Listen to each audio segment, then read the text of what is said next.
are with us and unmuted. Welcome. Thank you very much, Soren. So I want to express my deep gratitude for being allowed to be in this retreat with you all. And I just want to say, Jon, that I just love your teaching. I've been following you for about 18 years, and I am very grateful for the teaching that I find very grounding. And my question is, you talk about embodied teaching and embodied awareness. And I just want to request if you would articulate what is embodied mindfulness teaching for you. Could you articulate that with a little more words? If you like, I'll give it a try. Where are you calling from, Kari? Are you from Denmark? Denmark, lovely. Yeah.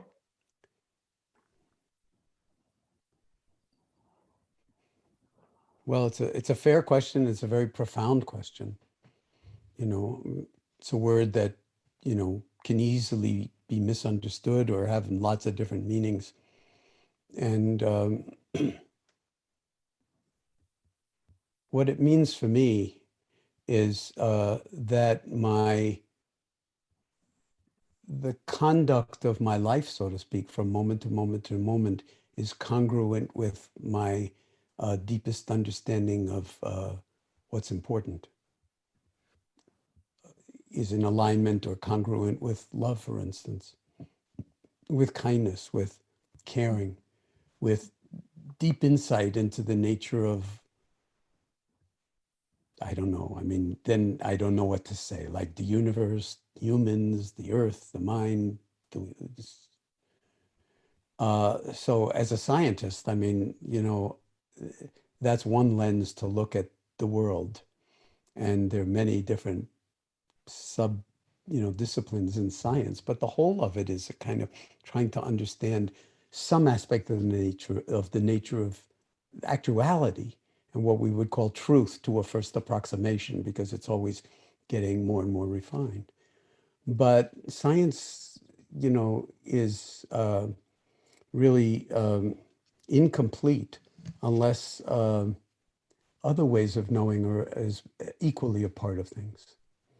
And so whatever it is that one knows, whether it's through the mind or through the body or through the senses, which would be the body, or through our emotions or through our social connections or through all of the different ways that humans have of knowing, if those ways of knowing are mere thinking, and our actions and the way we carry ourselves in the world in bodies are not in alignment, then it's not embodied.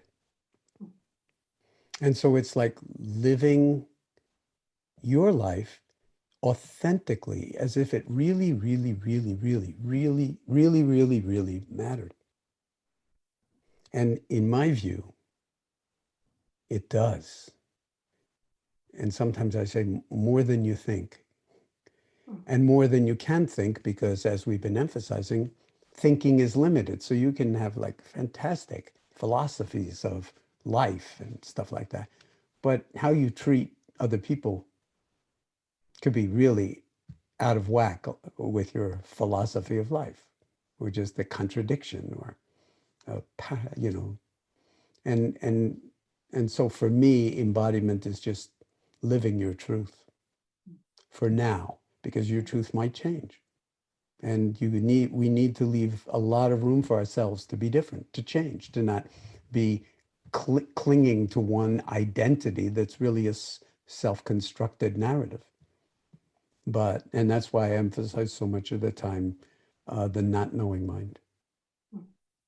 So also we can embody the openness of not having to know everything, including who you are. Maybe the most authentic response, if someone asks you, who are you? You'd say, I don't know. You know, yeah, of course, you're Kari and I'm Jon, and, I get a lot of, because I'm a meditation teacher and a scientist and write books and stuff like that, people project a lot of stuff onto me. Like they think they know me. I mean, and partly because it's like I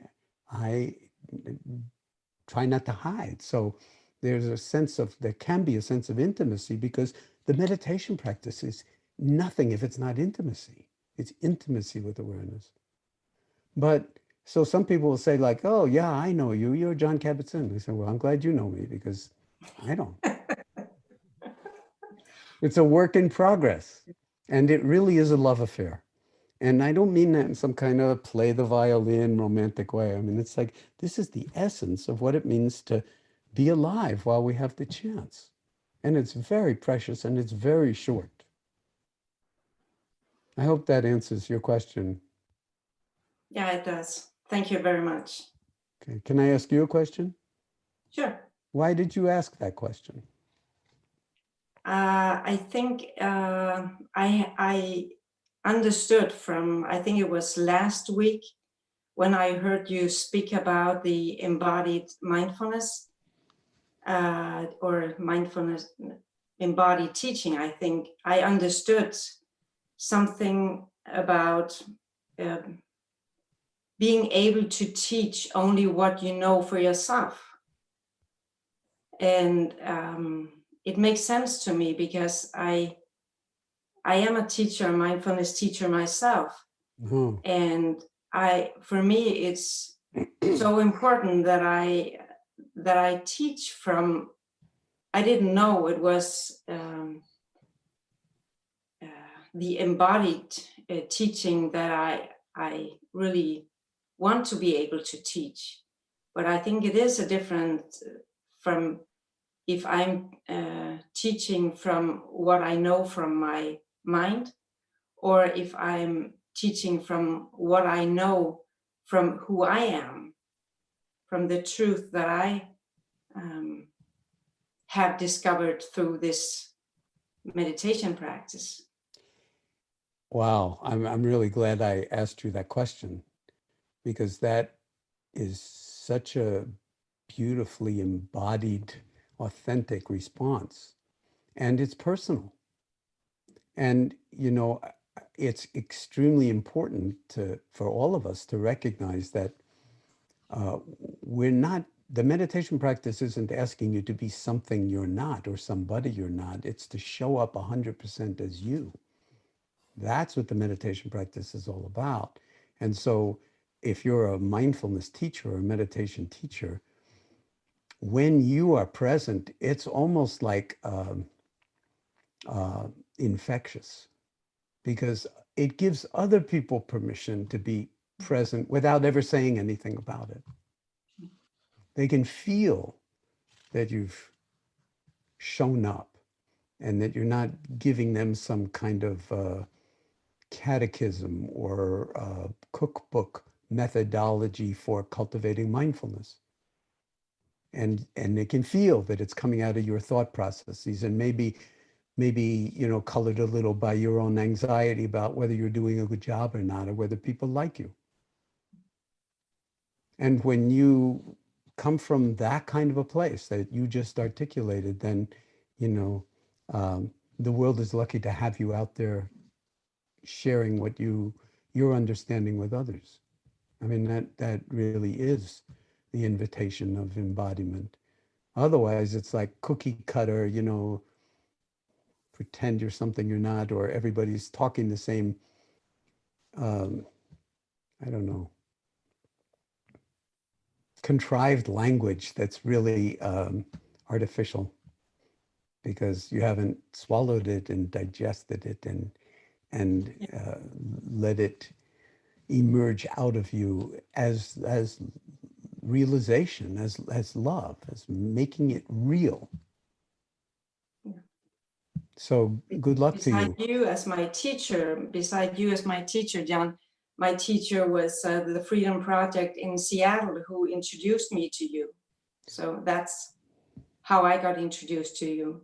Beautiful. Well, there's another example of and I'm sure it's true for everybody on this, in this, I don't know what to call it, this like call, or, you know, this karass that we're creating, including all of you on YouTube, that there's just an infinite number of profound ways in which we're interconnected, even if we've never met. And I love that. And I think that's part of the lesson for what we need in the future in this world, is to not put, you know, ourselves in sort of special categories where a lot of people are sort of, a few people are privileged at the expense of everybody else that's kind of like not getting enough blood supply. And I mean that both literally and metaphorically. And in some ways, the Earth's not getting enough blood supply either of what it really needs to carry us into the future. And we need to take care of these things. And so, thank you. Thank you, Kari. Keep up the one great work. And I hope that, I mean, it's hard for me to imagine that anybody would be a mindfulness teacher without actually loving what they're doing, and also feeling like they don't know what they're doing, and that they're learning far more from their students than the students are learning from them. So I hope that's true for you. Thank you so much. Really appreciate it. Thank you. Be well.